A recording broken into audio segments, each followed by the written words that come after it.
سلام بچه‌ها، چطورین؟ امیدوارم حالتون خوب باشه. خوش اومدین به یک قسمت از آموزش با نیکی، متخصص در پریمیر پرو، افتر افکت، موشن گرافیک.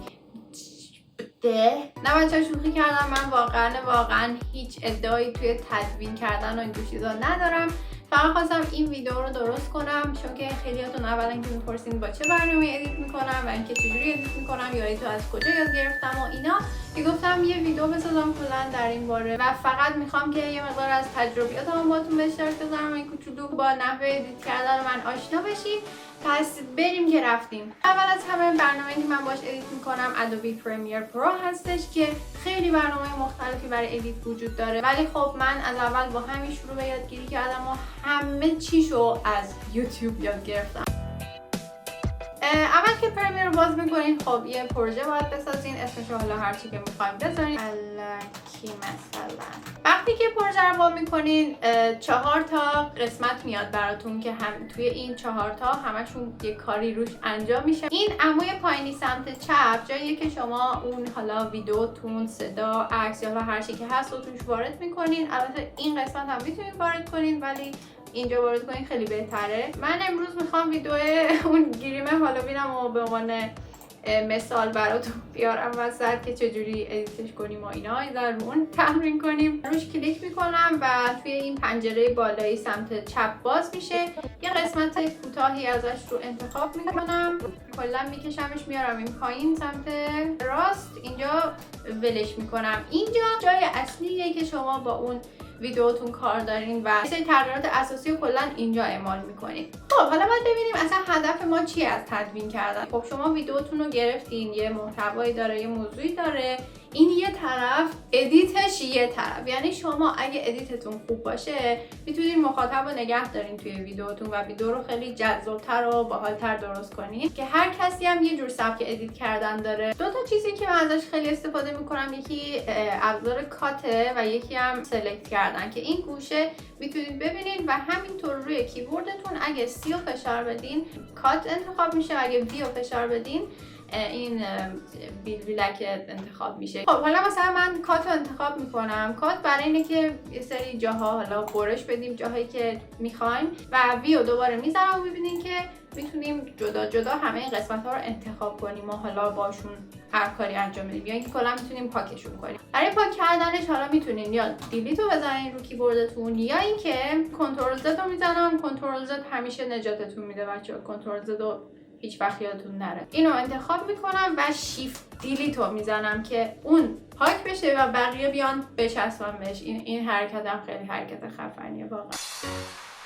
یه کاری که همیشه همون اول من انجام میدم تا قبل اینکه کات بزنم و اینا، میرم رنگ داستانو درست میکنم که اونم این بالا میاین ببینین که یه سری سربرگاه هست مثل ادیتینگ، کالر، افکت و اینا. میام تو کالر و حالا این قسمت شما تو بیسیک کورکشن، کریتیو و اینجور چیزا میتونین یه ذره این برابر کنین ببینین چی خوبه. حالا دستی میتونین بشینین از اینا رو تغییر بدین ببینین چجوریه، یعنی که میتونین بیاین توی کریتیو.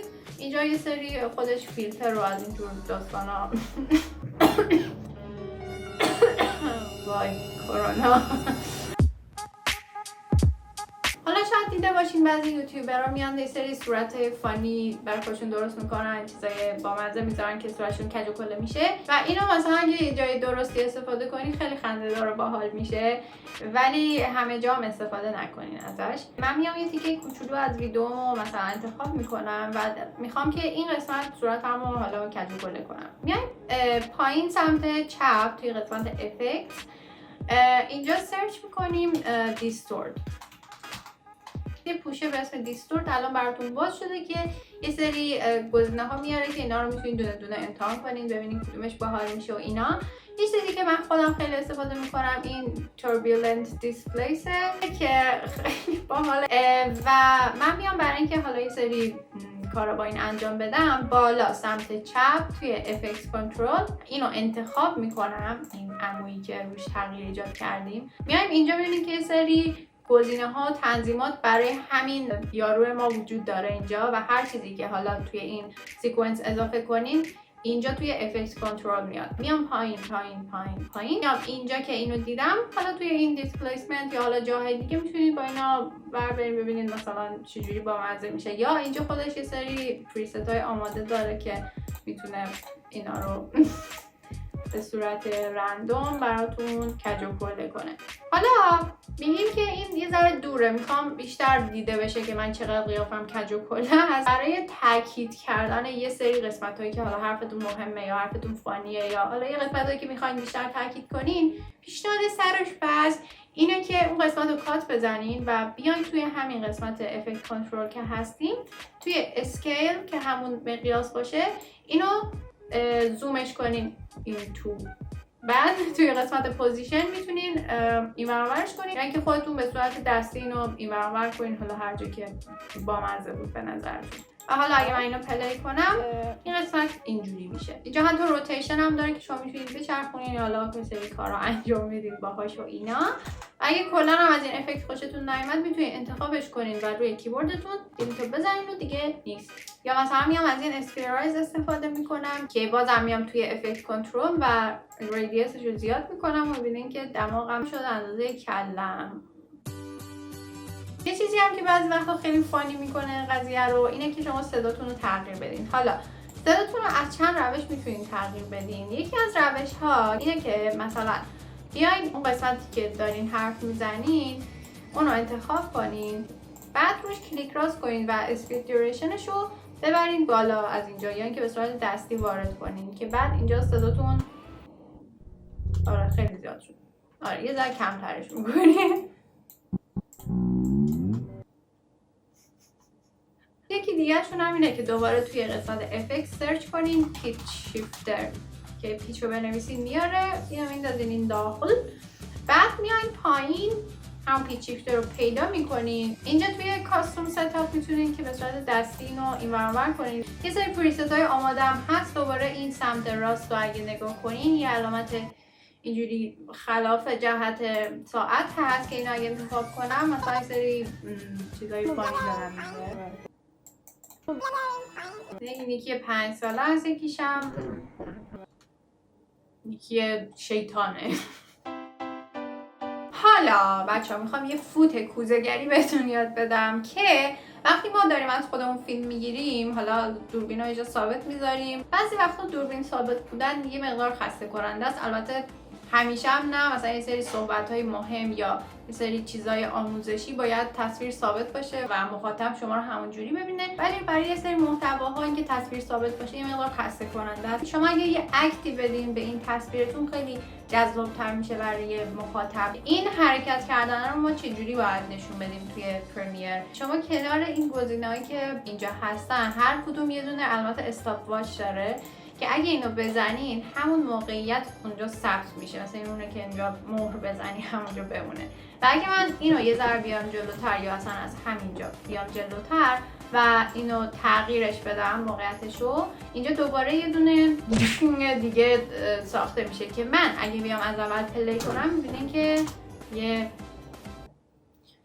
چیزی اتفاق افتاد. حالا من اینو پاک میکنم کلا و میام این زوم اینه رو با هم دیگه کار کنیم. واسه این کار من روی اسکیل همینجا یه دونه کلیک میکنم و جلوتر اون قسمتی که میخوام آخر ویدیو اون پوزیشن باشه رو تنظیم میکنم و این یارو رو میذارم این ته که وقتی پلی شد به آخر اون کات رسید این اتفاق افتاده باشه. چقدر سخت توضیح دادنش. حالا این اگه بیاد اولتر این حرکت سریعتر اتفاق میفته و یه چیزی هم که کار شما رو یه مقدار شکیل‌تر میکنه اینه که شما کلیک راست کنی روش و اینو بزنی و اینا یه حالت ساعت شنی به خودشون میگیرن که این زوم کردن ها یه مقدار تمیزتر انجام میده براتون.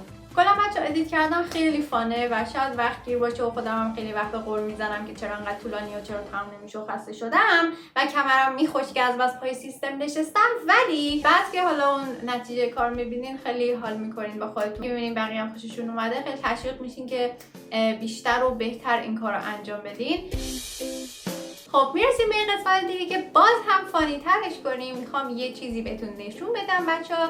من یه پوشه‌ای دارم که توش یه عالمه چیزایی که تو پرمیر ازشون استفاده میکنم هست. البته هنوز کامل نیست و خیلی چیزا رو هنوز تو این پوشه ها نریختم و خیلی پراکنده است، ولی مثلا یه سری چیزا مثل ساوند افکت که خیلی ازشون استفاده میکنم توی این پوشه هست. من جدا یه عالمه ساوند افکت رو خودم اکسپورت گرفته بودم و دونه دونه پیداشون کرده بودم، ولی متاسفانه پاک شدن.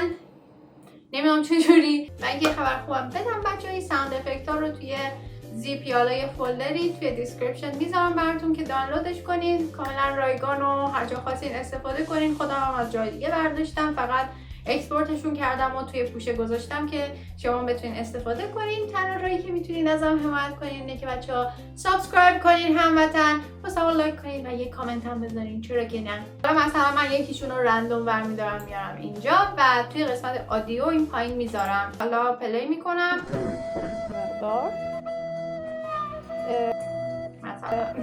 آره این آهنگ کاملا برازنده گندیه که من داشتم تو صورتم میزدم. دیگه خلاصه با این ساوند افکت ها کلی میتونین کارهای فان انجام بدین و همینطور یه سری موزیک های رویالتی فری و کپی رایت فری هستن که مثل همینی که الان روی بک‌گراند گذاشتم. چرا قطعش کردی نیکی؟ بذار دوباره. آفرین. فقط بچه باید حواستون باشه که اگر توی یوتیوب میذارین یا حالا هر جای دیگه هم میذارین به کپی رایت قطعه ها خیلی دقت کنین. من خیلی زخم خوردم در این مورد. مثلا فکر کنین من اینجا عصبانی شدم، خواهم که عصبانیتم رو اینجا با ادیت نشون بدم یا بیشتر اغراق‌آمیز ترش کنم، میام مثلا یه حرکت تندی که زوم بشه سریع تو صورت من اینجا انجام میدم، روی اسکیل و پوزیشن یه دونه استاپ واچش رو یارو میکنم که پوزیشن هم اگه خواستم تغییر بدم اونم تغییر کنه. خب من میخوام سریع‌تر این اتفاق بیفته، واسه همین اینو میارم نزدیک‌تر این میذارم. آره بعد میخوام که سری زوم شد، بعد یه زوم یا روی هم داشته باشه، اینجوری آروم دوباره زوم بشه، ولی این کمتر از اون یکی باشه. پس اینو قسمتی که میخوام میذارم و اینو میذارمشون ته، اینطوری میشه. حالا میخوایم که بیایم رنگش هم تغییر بدیم، مثلا عصبانی میخوایم قرمزش هم بکنیم. توی افکت کنترل دوباره میایم، اگه لومتری کالر رو اینجا ندارین برین توی قسمت کالر و اینجا یه حالا تغییر ایجاد بدین، تغییر کوچولی هم ایجاد دادین و توی ادیت اگه بیاین میبینین که هست یا اینکه یه راه دیگه داره که من نمیدونم. توی کریتیو این چرخه رنگی رو که میبینین حتی اینجا میتونم یه استاپ واچ بذارم که الان این رنگی باشه، بعد یهو مثلا قرمز بشه یا حتی قرمز ترم بشه. اینم بیارم قرمز. یکی از راهایی که ادیتتون سریع‌تر بشه اینه که بیاین پریست بسازید. پریست ساختن چجوریه؟ مثلا من میخوام این داستانی که روی این قسمت انجام دادم رو سیوش کنم و بعداً حالا استفاده کنم، یا اصلا در طول ویدیوم یه جا دیگه هم از این حرکت استفاده کنم و نمیخوام دستی بیام دوباره این جریان رو انجام بدم. میایم این موشن، یعنی جایی که این تغییر رو روش انجام دادیم، و کالر رو کنترل رو میگیرم روی کیبوردم و اینو انتخاب میکنم و روشون کلیک راست میکنم و سیو پریست رو میزنم. حالا یه اسم میذاریم براش، شما انگری نیکی مثلا، و اینو اوکی میزنیم. اگه بیاین تو قسمت افکتس توی پریست این انگری نیکی رو اینجا میبینین و من اگه اینو حالا درگش کنم روی یه دونه قسمت دیگه این اتفاق دوباره اونجا میفته. خیلی حرکت جالبیه. و یه کار دیگه هم که خیلی ادیتتون رو سریع میکنه اینه که بیاین اینجا یه دونه فولدر این پایین بسازین، حالا اسمشو هر چی خواستین بذارین. من میذارم حالا تست و کارهایی که توی ویدیو انجام میدین، مثلا چه میدونم من از این turbulent displays خیلی استفاده میکنم، اینو انتخاب میکنم و میکشمش میارم اینجا توی همین تست. یا مثلا خیلی افکت های دیگه که استفاده میکنین، چه میدونم مثلا همون پیچ شیفته رو درگ میکنم روی تست و اینطوری خیلی سریعتر دسترسی دارم به اون چیزایی که همیشه ازشون استفاده میکنم و خیلی سریعتر کارو پیش میره. خب دیگه بچه‌ها من ویدیو رو همینجا تمامش میکنم. ببخشید اگه تون توضیح دادم یا یه سری جاشو متوجه نشدین و بازم میگم بچه‌ها من هیچ ادعایی نمیکنم توی ادیت کردن و همه چی رو من خودم از یوتیوب یاد گرفتم و همین الانم که دارم ادیت میکنم قشنگ یوتیوب یه جا بازه که حالا هر سوالی دارم سریع تایپ میکنم، یه ویدئویی نگاه میکنم. درسته خیلی طول میکشه پروسه ادیت کردنم، ولی خب هر سری از ادیت کردن یه سری چیزای جدید یاد میگیرم. مرسی که تا اینجا ویدیو رو دیدین بچه‌ها. اگه که خوشتون اومد از این ویدیو حتما لایکش کنین و یادت نره که سابسکرایب کنی هموطن و من شما رو توی ویدیو بعدی میبینم. خدافظ.